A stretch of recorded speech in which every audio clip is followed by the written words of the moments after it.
خبروں کا سلسلہ آگے بڑھائیں گے۔ Army chief general Qamar Javed Bajwa نے دادو اور اندرون سندھ کے دور دراز علاقوں کا دورہ کیا۔ آرمی چیف نے ریلیف اور میڈیکل کیمپس میں سیلاب سے متاثرہ افراد کے ساتھ وقت گزارا۔ اس موقع پر گفتگو کرتے ہوئے آرمی چیف نے کہا، پاکستان کے سیلاب سے متاثرہ علاقوں کا دورہ کر چکا ہوں۔ سب سے زیادہ تباہی دادو کے علاقے منچھر جھیل میں ہوئی۔ اس وقت ہمارے بھائی مشکل میں ہیں، لوگ مدد کے لیے آگے آئیں۔ آرمی چیف کی دادو میں متاثرین کو 5000 خیمے فراہم کرنے کی ہدایت۔ مرحلے میں تو میں بتاؤں گا ریسکیو اور ریلیف کا۔ میں تقریباً پاکستان کے تمام علاقوں میں پھر چکا ہوں جہاں سیلاب آیا، اتھل سے لے کے نصیر آباد، راجن پور، سوات، لاڑکانہ، شہزاد کوٹ، خیرپور، اور آج میں یہ دادو کے علاقے میں آیا ہوں۔ پہلے تو میں آپ کو بتانا چاہتا ہوں کہ میرا خیال ہے سب سے زیادہ تباہی اس علاقے میں آئی ہے۔ منچھر جھیل اور حمل جھیل جن کا آپس میں فاصلہ تقریباً 100 کلومیٹر کا ہے، وہ مل چکی ہیں۔ تو باقی علاقوں میں تو ریسکیو کا کام تقریباً ختم ہو گیا ہے۔ جہاں پہ ایمرجنسی ہوتی ہے، کہیں کسی کو سانپ کاٹ گیا، کوئی بیمار ہو گیا، زخمی ہو گیا، تو وہاں ہم ہیلی کاپٹر یا اپنی بوٹ بھیج کے اس کو ہم ریسکیو کر لیتے ہیں۔ یہاں تو ابھی تک ریسکیو کا کام بھی جاری ہے اور ریلیف کا کام بھی جاری ہے۔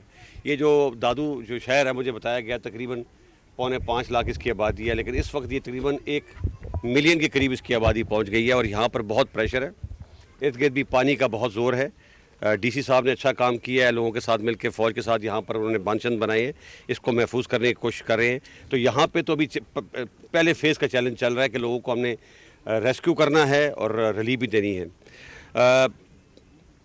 اس وقت پاکستان سے لوگ امداد دے رہے ہیں، پنجاب سے، خیبر پختونخوا سے کافی امداد آ رہی ہے، لیکن ہمیں توقع ہے کہ ہمارے جو سندھ کے لوگ ہیں، اربن اور رورل دونوں سے ریکویسٹ کروں گا کہ اس وقت ہمارے بھائی بہت مشکل میں ہیں، ان کے لیے آگے آئیں اور امداد لے کر آئیں، تاکہ ہمیں ہر چیز کے لیے انٹرنیشنل کمیونٹی کو نہیں دیکھنا چاہیے۔ حالانکہ انٹرنیشنل کمیونٹی نے اپنا کام شروع کر دیا ہے۔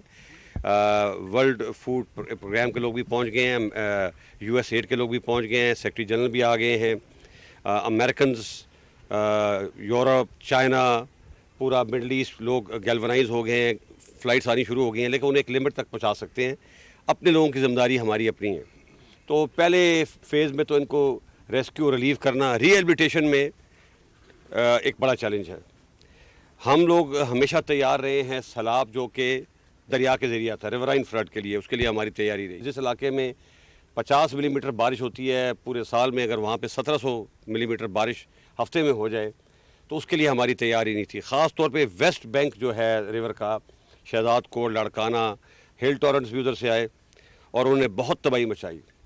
گورنمنٹ نے 2017 میں ایک اسٹڈی کرائی تھی ایک ہالینڈ کی کمپنی سے، لوئس برجر سے، جس میں سیلاب جو دریا سے آتا ہے اس کے بارے میں اسٹڈی تھی، لیکن ابھی ہمیں دوبارہ اس کو ری وزٹ کرنا پڑے گا، کیونکہ ابھی ہم نے یہ جو نیا فنومنا بیچ میں آ گیا اور یہ رہے گا کہ ویسٹ آف انڈس ہم نے کیسے اس کا علاج کرنا ہے، چیک ڈیمز بنانے ہیں، کوئی ہم نے ڈرینیج سسٹم بنانا ہے۔ جب تک یہ نہیں ہوگا تو یہ بار بار یہ لوگ تنگ ہوتے رہیں گے۔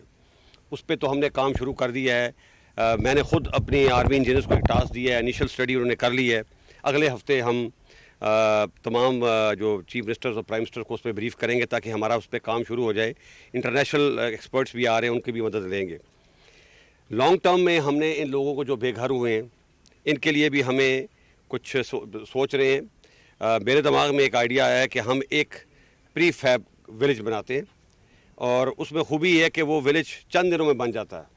ہم 50 سے 100 گھروں کا ایک ولیج بنائیں گے، جگہ ہم سلیکٹ کر رہے ہیں، یا بلوچستان میں ہوگی یا سندھ میں ہوگی، اور ایک 2 بیڈ روم، ایک کچن اور ایک باتھ روم کا جو گھر ہے وہ تقریباً 5 لاکھ میں بن جاتا ہے، اور اس کی لائف بھی بہت لمبی ہوتی ہے، 50 سال سے 100 سال تک رہتا ہے۔ اس کو اگر ہم کسی ہائی جگہ پہ بنا دیں تو ایک تو وہ لوگ محفوظ رہیں گے، کوالٹی آف لائف بھی ان کی امپروو ہو جائے گی۔ تو ہم اس طرح بھی جا رہے ہیں۔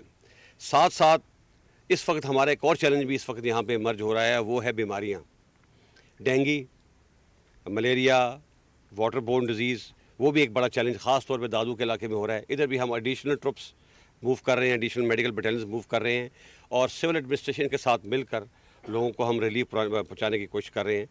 چیلنج ہے، لیکن چیلنج میں اپرچونیٹیز بھی ہوتی ہیں۔ اس سے ہم نے کافی کچھ سیکھا ہے، اور مجھے امید ہے کہ آئندہ گورنمنٹ کے ساتھ مل کے اچھی پلاننگ کے ساتھ ہم ان لوگوں کی زندگی پہلے سے بہتر کر سکیں گے۔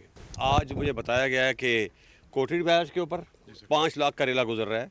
جس وقت دریائے سندھ میں پانی کم ہو جائے گا تو منچھر جھیل کا جو ڈرینیج ہے وہ دریائے سندھ میں وہ بھی جاتا ہے.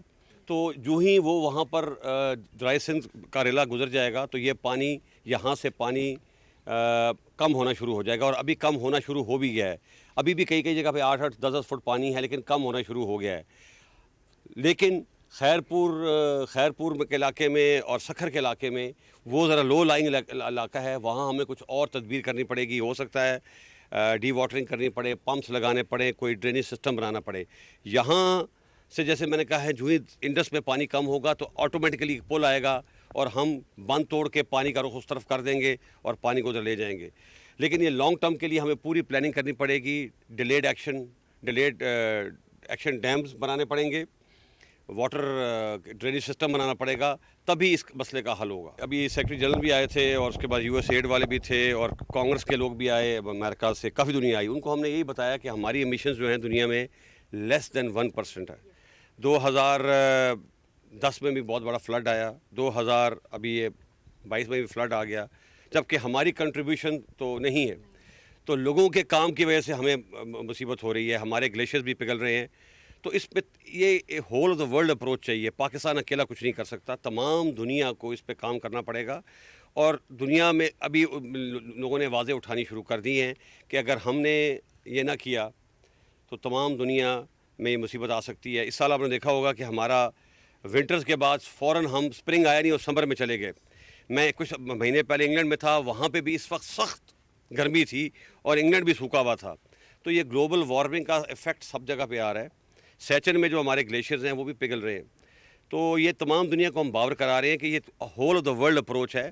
اس کا حل یہی ہے کہ ہم رینیوبلز کی طرف جائیں اور آلٹرنیٹیو انرجی کی طرف جائیں. یہ جو ہم ہائیڈرو کاربن کا استعمال کرتے ہیں, تیل سے بجلی بناتے ہیں اور کوئلہ جلاتے ہیں, اس سے آہستہ آہستہ ہمیں نکلنا پڑے گا. پاکستان میں مزید بڑے ڈیم بنانے پڑیں گے. کس جگہ بنانے پڑیں گے اس کے بارے میں نہیں کہہ سکتا. ڈیم بنانے پڑیں گے, سوات میں بھی نیچے تک ڈیم بنانے پڑیں گے تاکہ ہم پانی کو کنٹرول کر سکیں, اس سے ہم بجلی پروڈیوس کر سکیں اور پولوشن کو اور یہ جو گلوبل وارمنگ ہو رہی ہے اس کو کم کر سکیں. بلوچستان میں 14 ستمبر تک بارشوں کا نیا سلسلہ شروع ہونے کی پیشگوئی ہے. پی ڈی ایم اے نے خضدار، کلات اور لسبیلا کے لیے الرٹ جاری کر دیا. 3 اضلاع میں 14 ستمبر تک گرج چمک کے ساتھ بارشیں متوقع ہیں. تینوں اضلاع کی انتظامیہ بارشوں کے نئے سپیل کے حوالے سے الرٹ رہنے کی ہدایت کی گئی ہے.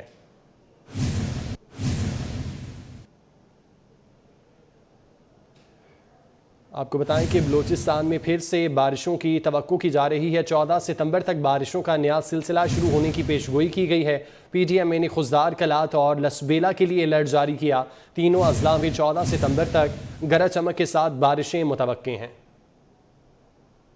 خبر ہے کراچی سے، جہاں کے شہریوں کو سفری سہولیات فراہم کرنے کے لیے سندھ کے وزیر اطلاعات و ٹرانسپورٹ شرجیل انعام میمن نے اورنج لائن بس سروس کا افتتاح کر دیا. شرجیل انعام میمن کہتے ہیں اس منصوبے کے بعد کراچی کے شہریوں کو ایک اور میگا پروجیکٹ دیں گے. اداروں کی مداخلت اس پروجیکٹ میں تاخیر کی وجہ بنی. کراچی کے باسیوں کے لیے خوشخبری، اورنج لائن بس سروس چل پڑی. صبح وزیر اطلاعات و ٹرانسپورٹ شرجیل انعام میمن نے سعید غنی کے ہمراہ اورنج لائن بس سروس منصوبے کا افتتاح کر دیا. میڈیا سے گفتگو میں شرجیل انعام میمن نے کہا کہ 10 سے زائد اداروں کی مداخلت کے باعث یہ منصوبہ تاخیر کا شکار رہا. سندھ حکومت نے اس منصوبے کے لیے دنیا کی بہترین بسیں کراچی کو دی ہیں. پیٹرول مہنگا ہونے کے باوجود کرایہ محض 10 سے 20 روپے رکھا گیا ہے. انہوں نے جلد ایک اور میگا پروجیکٹ شہریوں کو دینے کا وعدہ بھی کیا. پیٹرول کی قیمتیں مہنگی ہیں، ان حالات میں جب ڈیزل کی قیمتیں مہنگی ہیں تو پہلے پیپلز بس سروس آئی جس کا میکسیمم کرایہ 50 روپے رکھا گیا، جو کہ عام سادی بسوں سے بھی سستا تھا.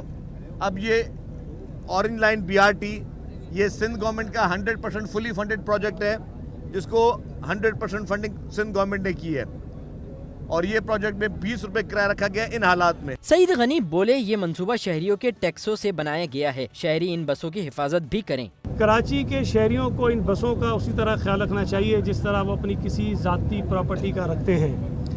یہ بسز جو ہیں وہ لوگوں کے پیسوں سے، لوگوں کے ٹیکسز کے پیسوں سے لی گئی ہیں. ان بسز کو آپ جتنا اچھی طرح سنبھال کے رکھیں گے، ان کا خیال کریں گے،